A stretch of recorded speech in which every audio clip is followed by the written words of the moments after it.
그를 찬송할지로다. 감사제를 드리며 노래하여 그가 행하신 일을 선포할지로다. 아멘. 본시는 여호와께 감사하라 하면서 시가 시작이 되고 있습니다. 여호와께 감사하라. 선포이면서 동시에 명령이기도 합니다. 우리는 마땅히 하나님 앞에 감사해야 된다는 것입니다. 여기는 우리의 선택이나 우리의 다른 변명의 여지가 없다는 것입니다. 왜냐하면 하나님은 선하시며 인자하심이 영원하시기 때문입니다. 하나님은 좋으신 분이십니다. 하나님을 잘 모르니까, 내가 어떤 사람인지 모르기 때문에 하나님 앞에 감사하지 않고 하나님의 좋으신 것을 우리가 깨닫지 못하는 것이지, 하나님을 알면 알수록 우리는 하나님이 선하시고 인자하신 분이라는 것을 점점 더 알게 됩니다. 첫 번째 이유는 하나님께서 우리를 속량하셨기 때문입니다. 속량한다는 말은 구원한다는 말과 같은 말입니다. 돈 주고 사오는 거죠. 속량하는 것, 생명을 구원해내는 것입니다. 하나님께서 우리를 구원하셨다는 그 한 가지만으로도 우리는 하나님 앞에 얼마든지 감사할 수 있고 하나님을 찬양할 수 있습니다. 신약 성경에 보면 거지 나사로와 부자의 이야기가 나오지 않습니까? 이 부자는 얼마나 부자였는지 날마다 잔치를 벌였다고 합니다. 아주 호화로운 옷을 입고 날마다 잔치를 벌일 정도로 부자였고, 이 나사로는 또 얼마나 가난했는지 부자의 대문 앞에 앉아가지고 그 부잣집에서 던져주는 그 음식 찌꺼기를 먹고 그것으로 겨우 연명하고 온몸에 상처가 있어가지고 개들이 와서 그 상처를 핥을 정도로 그 불행한 삶을 사는 거지였었습니다. 어떤 사람이 되고 싶으신가요? 당연히 우리는 부자 같은 사람이 되고 싶을 것입니다. 그러나 사후에 그들이 어떻게 됐는지를 우리가 너무 잘 알지 않습니까? 사후에 그 부자는 물 한 방울조차 그리워할 수밖에 없는 그 뜨거운 불못 가운데서 고통받고 있었고, 나사로는 아버지 그 아브라함의 품에 안겨서 천국에 간 것이죠. 그렇게 평안을 누리게 되었습니다. 만약에 그것까지 생각한다면 부자로 살면서 지옥에 갈까요? 아니면 나사로처럼 살면서 고통을 받더라도 천국에 가는 것이 나을까요? 둘 중에 하나를 선택하라면 그래도 현명한 사람은 나사로를 선택할 것입니다. 왜냐하면 이 세상에서의 삶은 70, 80 그 정도이지만, 그러나 사후의 세상에서는 영원한 삶을 또 살게 되기 때문입니다. 하나님께서 우리에게 영원한 생명을 주셨다는 것입니다. 물론 이 땅에서의 생명도 하나님께서 주신 것이지만 이 땅에서의 생명은 잠시 동안 뿐입니다. 그리고 하나님께서 우리에게 영원한 생명을 주셨습니다. 영원히 하나님과 함께 낙원에서 살 수 있는 그 생명을 주셨는데, 그것만으로도 우리가 하나님 앞에 얼마든지 감사할 수 있다는 것입니다. 우리의 영원한 운명이 바뀌었기 때문입니다. 그뿐만 아니라 4절에서 9절까지 하나님께서 인도하셨기 때문에 우리는 하나님을 찬양할 수 있습니다. 7절에 보면 또 바른 길로 인도하사 거주할 성읍에 이르게 하셨도다. 이스라엘 민족이 출애굽한 사건을 배경으로 하고 있습니다. 본시 전체가 약간 그런 배경을 담고 있습니다. 이스라엘 민족이 홍해를 건너서 광야로 나왔지만 광야에서 어디로 가야 할지 아는 것은 쉽지 않습니다. 요즘이야 뭐 내비게이션도 있고 그래서 광야에서 내가 어디 있는지도 알 수 있고, 그리고 바다 한복판에서도 얼마든지 길을 찾아 갈 수가 있습니다. 그러나 예전에 뭐 나침반이 없고 그리고 뭐 나침반이 있어도 지도가 있어도 바다 한복판에서 내가 어디에 있는지를 모르는 것 아니겠습니까? 그러므로 큰 바다에서 배가 길을 잃어버리면, 한 번 길을 잃어버리면 이제 그때부터는 길을 찾을 수가 없는 거죠. 그래서 그 큰 바다에서 길을 찾지 못해 방황하다 선원들이 모두 죽고 그래서 빈 배만 남고 결국은 유령선이 되었던 것이죠.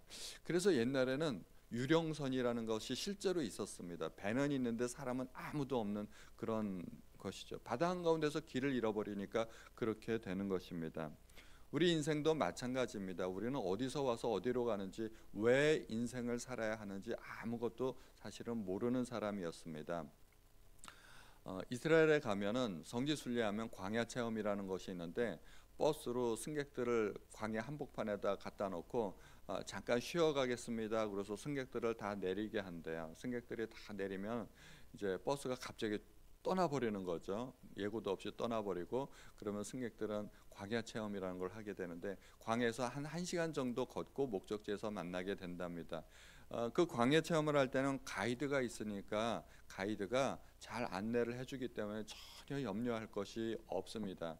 그런데 그 광야에서 다른 거는 다 어느 정도 버틸 수 있는데 버티지 못하는 게 화장실 문제죠. 갑자기 용변이 급하다 그러면은 뭐 화장실도 없고 어디 숨을 데도 없기 때문에 무리해서 어떻게 합니까? 멀리 떨어진 곳으로 갑니다. 사람들이 안 보이는 곳까지 갔다가 용변을 보고 이제 돌아오면 되는데, 돌아올 때 자기가 어디에서 왔는지를 모르게 되면 엉뚱한 길로 가게 될 수가 있다는 겁니다. 엉뚱한 길로 가면은 조금만 가면 사람들이 보여야 되는데 안 보이는 거죠. 그러면 이제 겁이 덜컥 나게 되는 거죠. 내가 어디로 왔더라?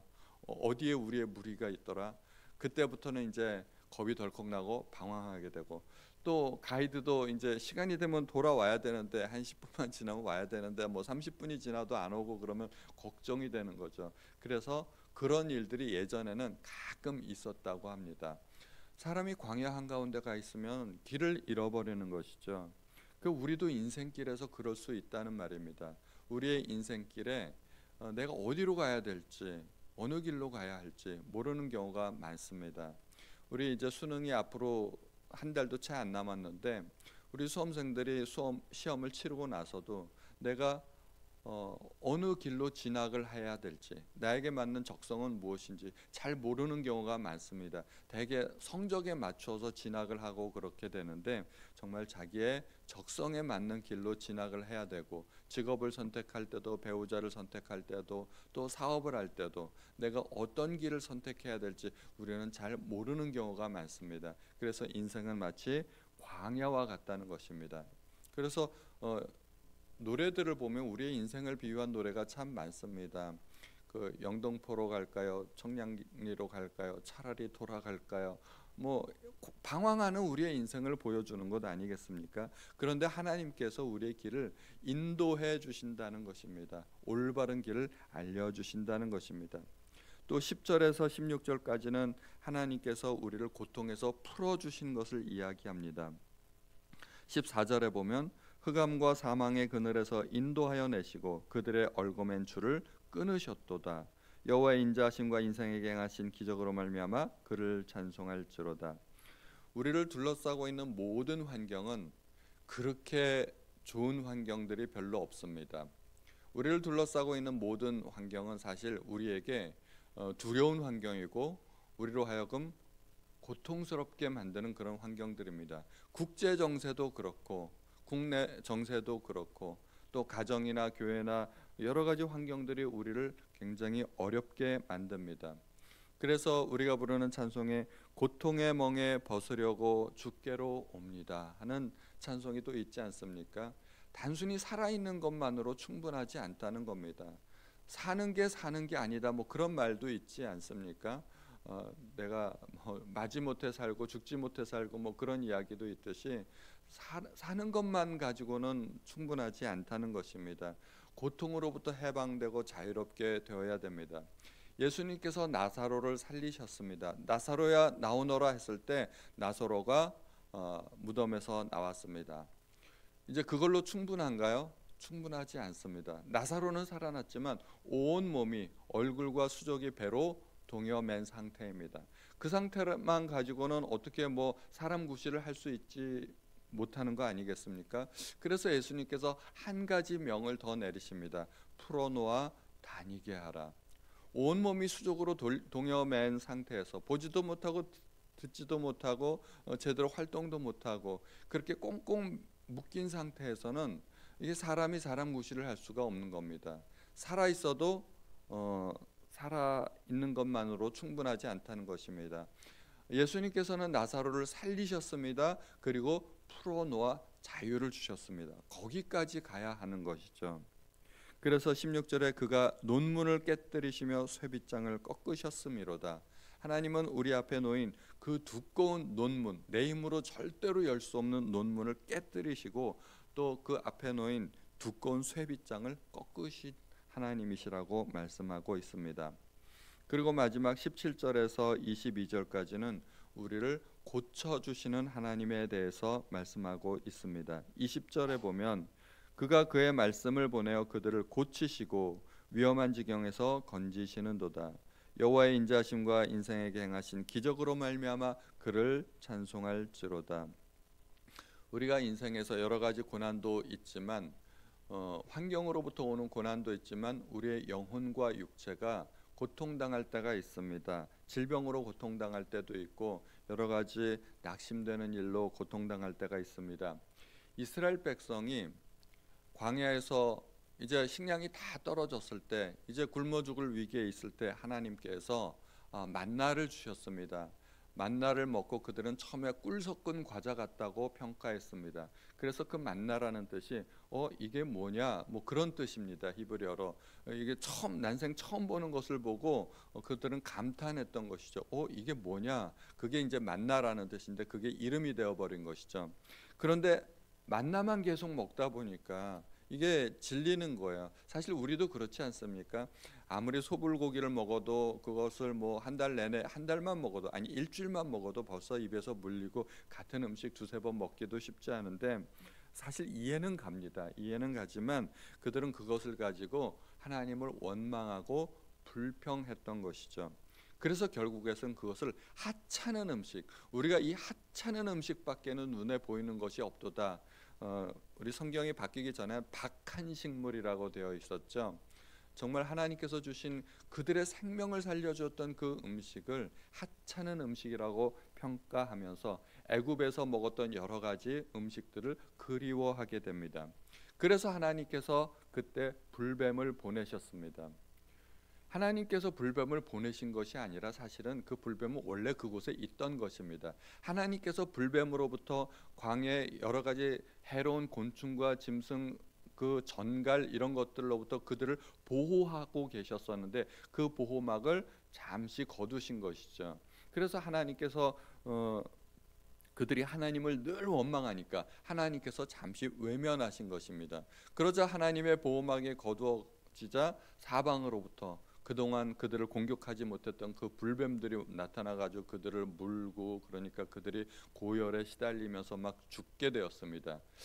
그때 그들은 다시 하나님 앞에 부르짖게 되는 것이죠. 그 고통 때문에. 그랬을 때 하나님께서 놋뱀을 만들어서 높이 들게 하시고, 그리고 그 놋뱀을 보는 자마다 살리라고 말씀해 주셨습니다. 그래서 하나님께서는 그들에게 그렇게 생명을 구원해 주시고 질병 가운데서도 구해 주셨던 것입니다. 우리가 어떠한 상황에 있든지 우리가 하나님 앞에 부르짖으면 하나님께서 구해 주시는 것입니다. 19절에 보면 이에 그들이 그들의 고통 때문에 여호와께 부르짖음에 그가 그들의 고통에서 그들을 구원하셨다고 말씀하고 있습니다. 우리가 바라볼 것은 오직 주님밖에 없습니다. 하나님의 전능하심, 그리고 하나님의 자비로우심, 인자하심, 그것이 우리의 소망이죠. 살면 살수록 느끼는 것이 정말 나는 무능력하구나, 내가 할 수 있는 것이 정말 아무것도 없구나. 살면 살수록 점점 더 그것을 느끼게 됩니다. 그리고 내가 하나님만 의지해야 되겠구나, 하나님만 바라봐야 되겠구나 하는 것을 느끼게 됩니다. 하나님을 바라보고 하나님을 의지하는 것이 사실은 그것이 가장 큰 능력이고 가장 지혜로운 것입니다. 오늘도 전능하신 하나님께 우리의 모든 어려움들을 아뢰시고 하나님께 도움을 구하시는 우리 성도님들 되시기를 주님의 이름으로 축원드립니다. 하나님 아버지, 오늘도 저희에게 또 귀한 말씀을 들려주시니 감사드립니다. 이 말씀을 들을 때마다 우리의 영혼을 소생시켜 주시고 우리가 하나님을 더욱 많이 의지할 수 있도록 도와주옵소서. 나를 둘러싸고 있는 모든 환경이 녹록하지 않고 나에게 고통스러운 환경이라 할지라도 내가 하나님 앞에 부르짖을 때 하나님은 반드시 들으시고 응답하시는 하나님이신 줄로 믿고 감사드립니다. 우리 주 예수님의 이름으로 기도하였습니다. 아멘.